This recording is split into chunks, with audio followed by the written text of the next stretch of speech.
कि जो हमारे पूर्व प्रधानमंत्री स्वर्गीय चौधरी चरण सिंह जी की जो जो उनका एक सपना था एक सुशासन देने का, उनके दिवस को आज एक कार्यशाला के रूप में भी आयोजित कर इस दिन को मनाया जा रहा है।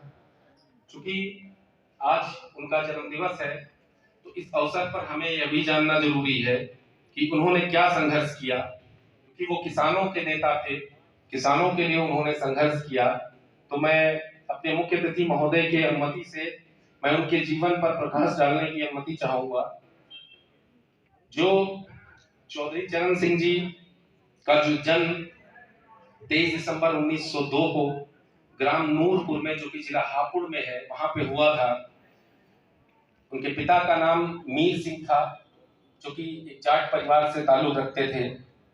प्रारंभिक शिक्षा नूरपुर से ग्रहण करने के बाद में उन्होंने मैट्रिकुलेशन की परीक्षा मेरठ में उन्होंने ली, और फिर जो उन्होंने अपना पोस्ट ग्रेजुएशन किया वो विज्ञान विषय में किया, और साथ ही साथ कानून की पढ़ाई के लिए उन्होंने आगरा यूनिवर्सिटी में 1926 ईस्वी में प्रवेश लिया।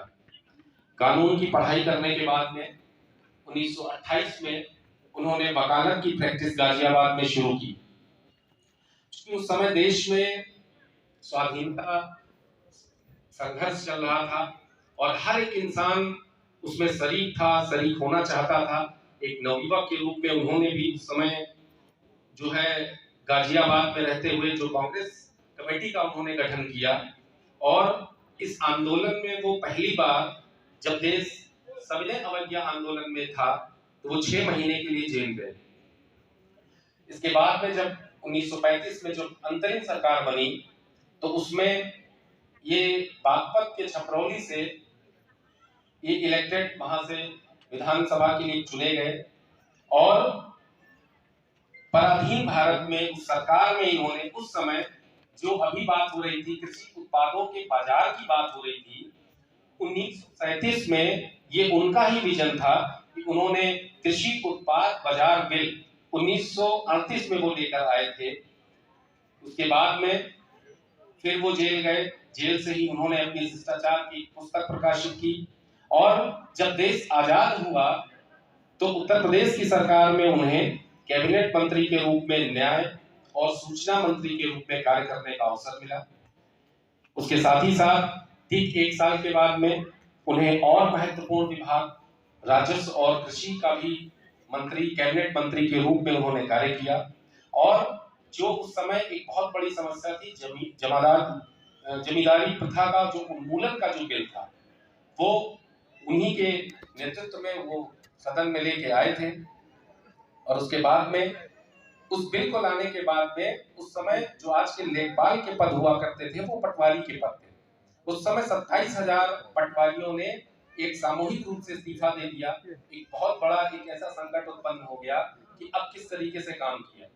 तो इस समय का जो नवसृजित पद लेखपाल का है, उन्होंने गठित करते हुए नई भर्तियां की, और इस कानून को एक अमली जामा पहनाया। 54 में जब आज भूमि संरक्षण के रूप में जो कानून जो बना, 65 में जो अधिनियम बना, उसका बिल उन्होंने उस समय 57 में वो लेके आए थे। क्योंकि उस समय कांग्रेस पार्टी थी, कांग्रेस पार्टी की सरकार में थे वो, और फिर उन्होंने भारतीय क्रांति दल के नाम से उस समय राजनारायण जी और राम मनोहर लोहिया जी जो थे, उनके साथ में मिलकर भारतीय क्रांति दल बनाया।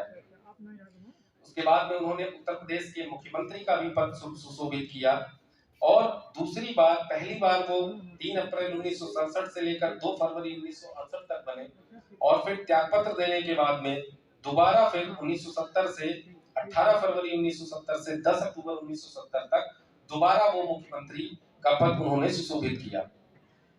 1977 में केंद्र की राजनीति में जब उनका जाना हुआ, उसके बाद में उन्होंने देश के उप प्रधानमंत्री और गृह मंत्री के पद को सुशोभित किया। उस समय मोरारजी देसाई जी की सरकार थी, और 1979 ईस्वी में उन्होंने देश के 5वें प्रधानमंत्री के रूप में शपथ ली। 1987 ईस्वी में 84 साल की उम्र में उनका देहावसान हुआ।